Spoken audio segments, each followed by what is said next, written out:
Welcome back, ladies and gentlemen. This is Zero from TechDragon.info, and today we're gonna take a look at the G.Skill. Two reasons why I'm looking at this tank for a review. I have done a review before, but it wasn't a test server, so I didn't have too much experience in the tank back then, and didn't quite get the best of feels for it. And two, I'm working on a use.The event, and I'm now down to just having to play the Japanese tanks. I got everything else done, and oh boy, I know why I kept this nation for the last one to do, because I'm thinking about the possibility of just buying it, because my god is this tank bad. We'll get to that in a second. I've grabbed a selection of tanks here, all tier 7 medium tanks, and I own all of these, so all the configurations you see here are fully upgraded. So let's see what we're dealing with here. It has 1250 hit points, which is, out of the ones I'm showing here, the most by, let's see, about 130 compared to the KV-13. It weighs 42 tons, which is by far the most.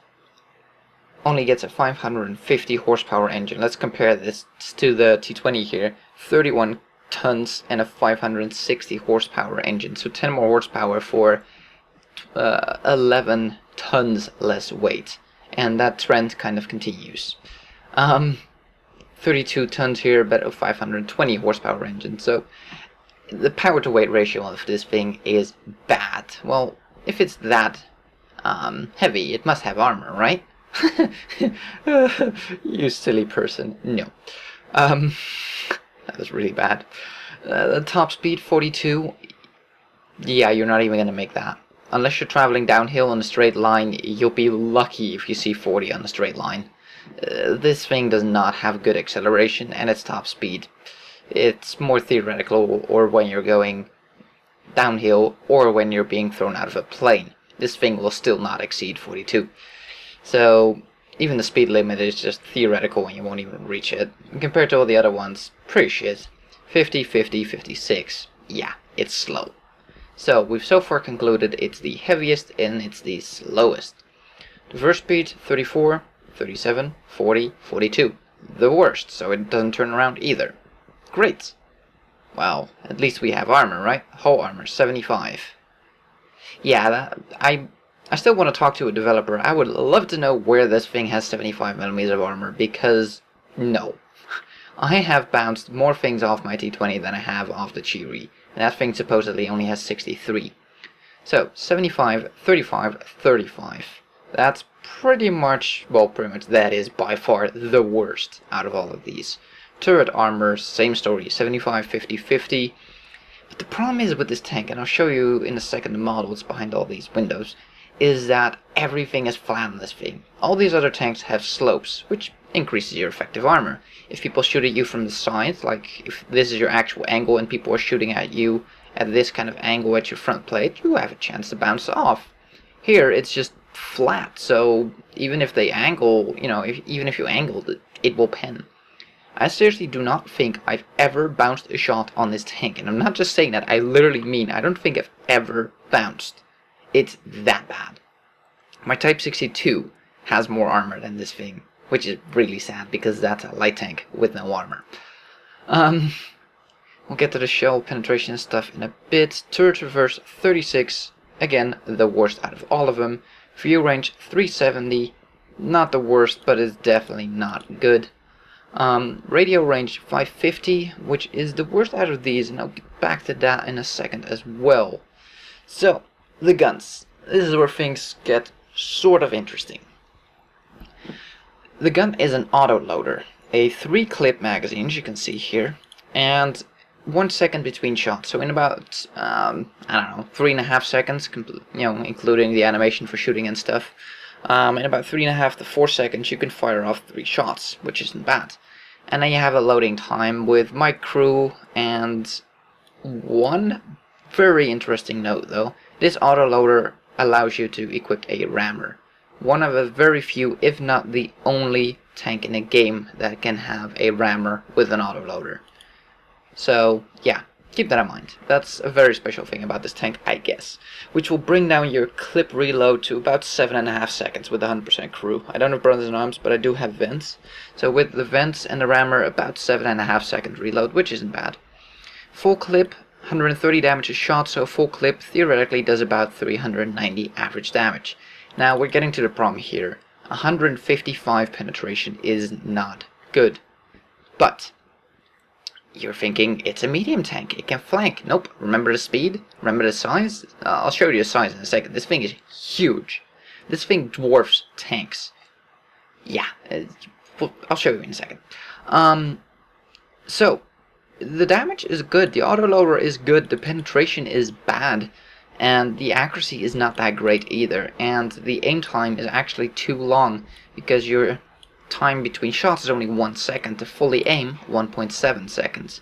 So you aim faster than you can actually, or you shoot faster, you can actually aim, so half your shots are either gonna be delayed by 0.7 seconds per shot, or you're gonna have to fire inaccurate shells with 155 pen, which is fine for tier 7 games, but even tier 7 tanks in the side can be troublesome to pen.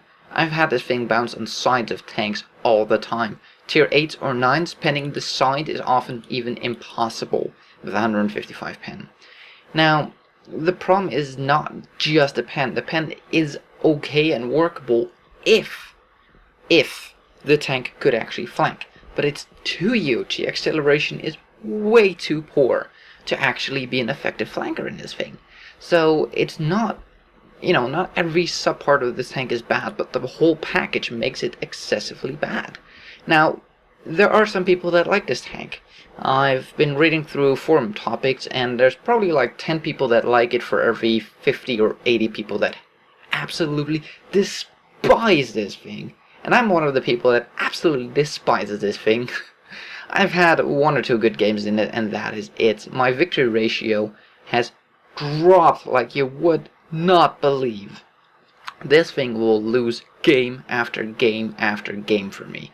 I think I had like a 10 or 12 game losing streak on this thing, followed by 1 win and another 10 or 12 losses. It's that bad. I'll show you in a second. I don't think I restarted my client yet. It is so god-awfully bad. So, the gun in itself is good, but not on this tank. If the gun was mounted on the chassis of the T20, for instance, where you actually have mobility, this would be fantastic. I would love it, and I would keep it. Think of T71, this kind of gun can work, although T71 has a way better gun than this. But the whole thing just lets it down. The gun is workable if it had some mobility to it, if it had some stealth to it, but this thing is so huge, it gets detected across the map, and it's no joke. So, let's just compare the gun. I mean, penetration 155, not great. 160, yeah. 144, yeah, but this one has speed and armor, and that's what I'm talking about. The penetration doesn't tell the whole story. I click there.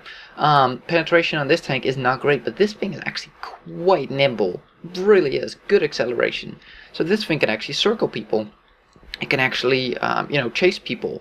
This thing cannot. This thing is too slow, too big, too fat, basically, to do any of that. So that 155 pen, you're not going to be able to put it to good use. Well, in this one, with even, 11 less penetration, I do way more on this tank than I do on that one. I mean, how does that make sense? It's technically a worse gun. Yeah, but like I said, that's not the whole story. It's the whole tank as a whole, as a package. And this thing has so many downsides. Oh, and I forgot to mention one of the downsides. Every time you get hit, you get ammo racked a lot on this thing. Crew, driver dead almost every single game. This thing's modules and crews are so incredibly fragile. It breaks, something at least breaks every game. Every single game, if you get hit, something will break in this tank. It's really bad. Let's just continue here. 175 pen, 250 damage. So all of these guns, they're hard to compare because this of course is an autoloader and these are not, so the damage is going to be skewed. And but we can take a look at the damage per minute. 1950 versus 1532.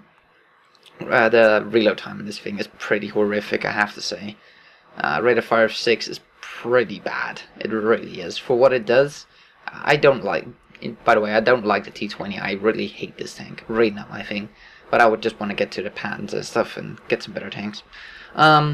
Anyways, KV-13, 1800, and the T-34-1 has 1600, so theoretically, this thing has the most damage per minute out of all of these. However, in practice, it pretty much has the lowest amount, because every time you peek, you risk getting shot to crap, and even though you have 1250 hit points, you have no armor ever saving you. On this tank, I average about 3 penetrations to get me killed or something, you know, tier 7, 8, 9 tanks, you know, doing 300 damage a shot, yeah, 3, 4 shots, and I average about 2 bounces. This thing I haven't played too much, but 1 or 2 bounces a game is not unusual. T20, yeah, if they shoot the turret, you know, some occasional bounces. This thing doesn't bounce. So you do have more hit points, but you spend them a lot faster as well because you have no chance to bounce. That's the problem with it. So, yeah, I know this is running a bit long, but let's actually take a look at the tank itself. As you can see, it's a pretty big tank, and let's just, let's see, let's say all nations we already were, all tanks, and all tiers. Let's just grab an M103. Yeah, this thing is pretty much the size of an M103. Centurion, which is, you know, known to be a pretty big tank. Let's go back to the beginning here.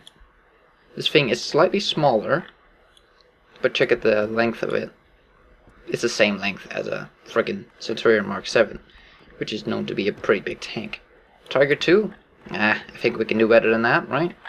Or is it? There is. Yeah, this thing is the size of a Tiger 2. And this is a medium tank. You can imagine what that does for your camouflage rating. Now, the reason I have camo paint on there, it's just 7 days. It's just to give this thing a fighting chance in the hopes of doing anything before I die. I'll quickly show you my stats, but they are so bloody depressing. 40% win rate. This is already up. It used to be 39%. This thing is so god-awfully bad. Oh, look, I bounced something. Woohoo! 0.06, yeah. Damage ratio, bad. Destruction ratio, not the worst on the planet. Hit rate, 67%. That's not good at all. This thing misses a lot. The gun really isn't accurate enough for that autoloader at all. Average experience 540, not that great. Not the worst on the planet, but not great. I'm doing 900 damage average a game, which is not terrible, but I'm taking 1000 damage a game, which is terrible. Do some spotting damage. I kill less than one person in the game, and I spot less than one person in the game, so this thing, it's just, oh wow, and I'm still doing 47% more than, yeah. No, this thing is just, let's take a look at some gameplay. So we'll start the game here a little bit early. Yeah, people are saying that this is gonna be an easy win. Oh boy, but they're wrong. So this is a game I literally just played before I started this recording, and I figured might as well do a replay on this one, and a review. And yeah, I've been reading up on how to play this thing because, like I said, I cannot make this thing work, and I've been trying everything. Sniping in the back doesn't matter, you still get spotted. That's how bad the camo rating on this thing is. And just look at the minimap. Yep. So I'm saying, in this tank, nothing seems like a win, and it really, this tank is so damn depressing to play. And I am not the only one. If you look at the average win rates of the tier 7 mediums, it's at 50.1%. Average, across all tier 7 mediums, right? The average win rate in a Chi-Ri is 47%. Yeah. The average net income on a Chi-Ri, so what people make on average on this tank, is negative 2.7k. People lose 2.7k on this tank on average. So put in one shot, put in 2 shots, take 1 in return. Yeah, that was not a good trade. And yeah, there's 3 shots. You usually don't get a chance to put in all 3. And yeah, as you can see, the acceleration, turning, it's all pretty damn bad.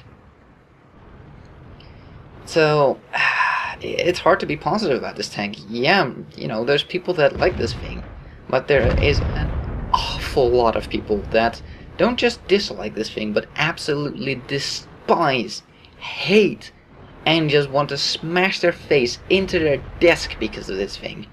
So, one in. Oh, tried to hit the second one, but I got on track for the first shot, so I missed my second shot. The third one goes in. Gotta be careful because I know the scumbag little artillery is looking at me. I'll keep moving here, just stopping from time to time, and then just moving up again.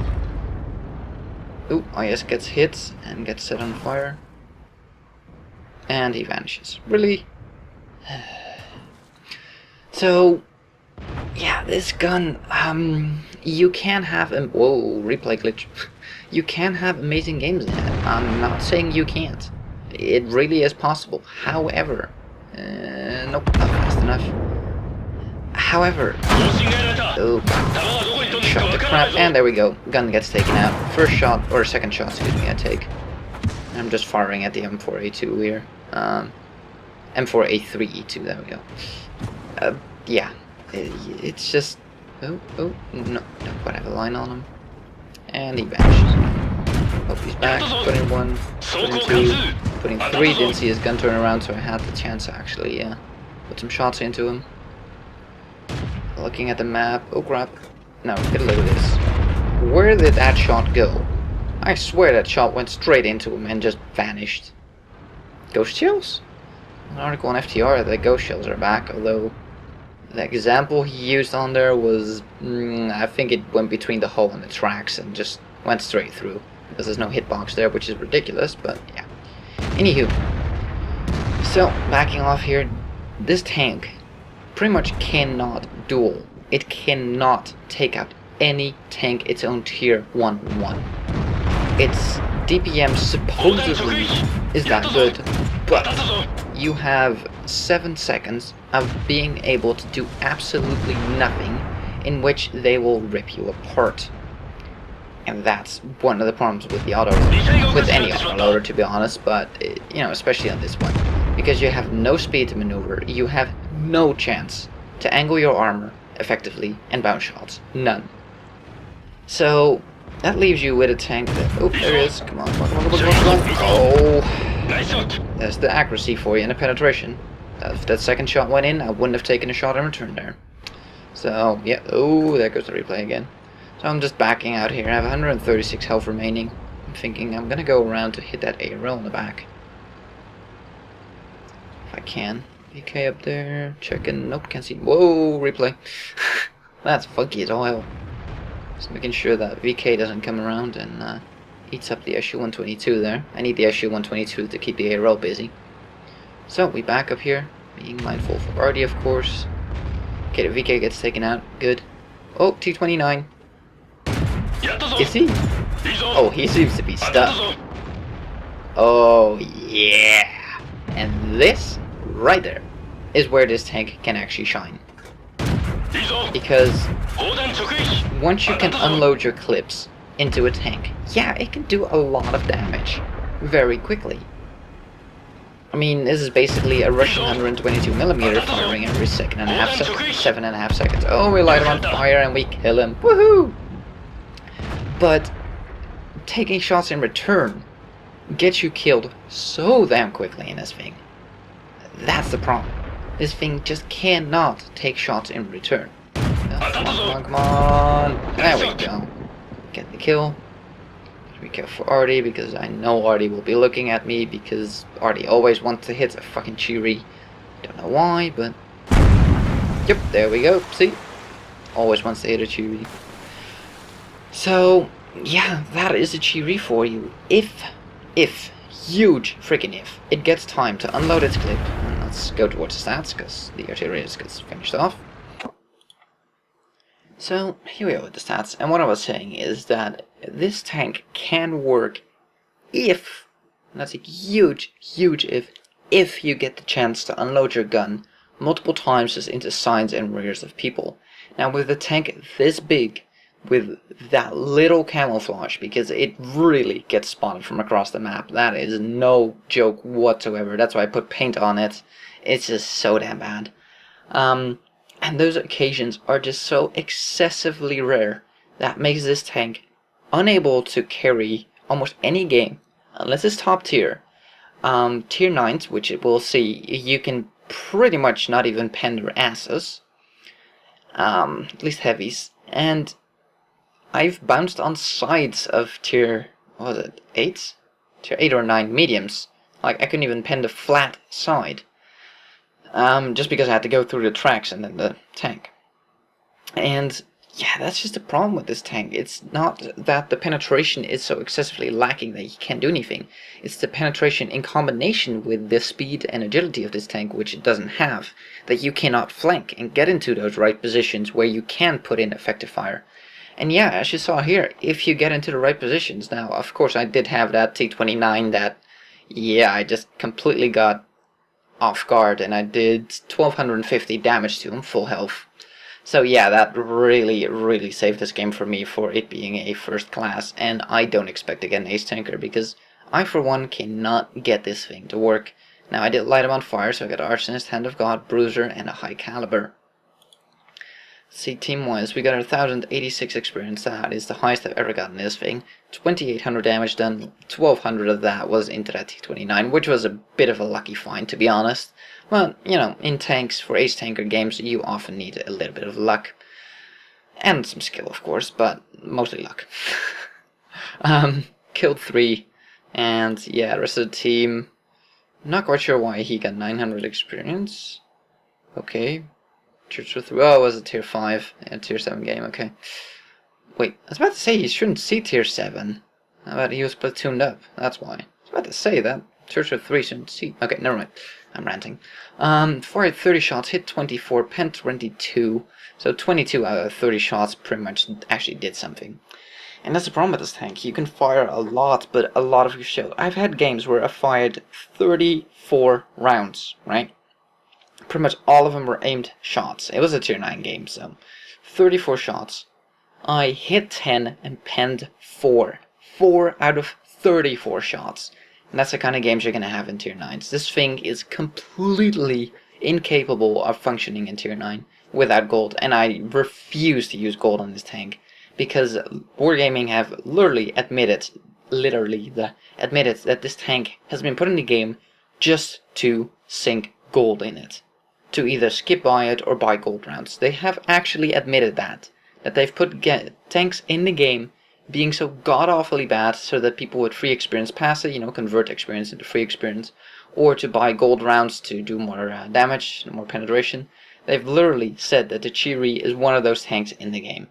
So, yeah, if even Wargaming admits that they put this thing in the game to be a piece of shit, then I think that's pretty clear that this thing is a piece of shit, and to be honest, I do not know how people can make this thing function properly, continuously. I can definitely see, you know, if people put up a good replay on World of Tank Replays or wherever, yeah, you know, I can have one good game in a tank as well. But apparently there's people who have consistent good games in it. I have no clue how. Maybe they're just finding premium rounds to compensate for the penetration, and I could see how that would make a huge difference if you just fire premium rounds. Because yeah, then, you know, it's a DPM monster, don't get me wrong, but you have to pen and hit, and those two are the main problems. And then not get hits, because you'll die very quickly. So that is the Chiri. In conclusion, it's a big, fat, juicy target to be hit by artillery and tanks with very much, you know, damage output, and in most games it will do very little and die very quickly. You need to play this thing as a flanker, although it doesn't quite have the speed or the maneuverability to be one. It does have good gun depression, which is something I forgot to mention, the gun depression. Not sure if it's 10 degrees, but I would say 8 to 10 degrees depression. It's pretty good. So definitely use hills to your advantage to take cover, and especially between reloads of your clip. I do advise using the autoloader over the normal gun. The autoloader just has that great burst damage if you can land all 3 shells. So, that is the Chiri, the tier 7 Japanese medium tank, and I'm just gonna have to say it's a pretty damn bad tank. Sure, you can have amazing games in it from time to time, but consistency is not this thing's forte. Any city map and you're pretty much screwed, because it cannot win a one-on-one duel with anyone. Any close quarters, you're gonna lose. If you're the last survivor on your team, you're gonna lose because you don't have armor to tank a single hit. So, yeah, that's a cheery for you. Sorry I couldn't be more positive, but that is literally what this thing is like, and it's been hell playing this thing. Absolute hell. And ugh, I just despise this thing. I really do. And with me, it seems a lot of people seem to share that opinion. And the stats seem to back it up as well. People play this thing way, way worse than any other tier 7 medium by far. And if it loses money on average, I would say that this thing needs a buff. There's something wrong with this thing. Oh, and by the way, repairing the tank for full health is 9k credits, almost 10k in total, just to repair the tank. You can see why this thing loses so much money. Get a lost with a destroyed tank and you're pretty much guaranteed to lose money. Fantastic, right? Anyways, thank you guys for watching. If you liked this video, give it a thumbs up. If you want to see more, please subscribe, and we'll see you on the next one.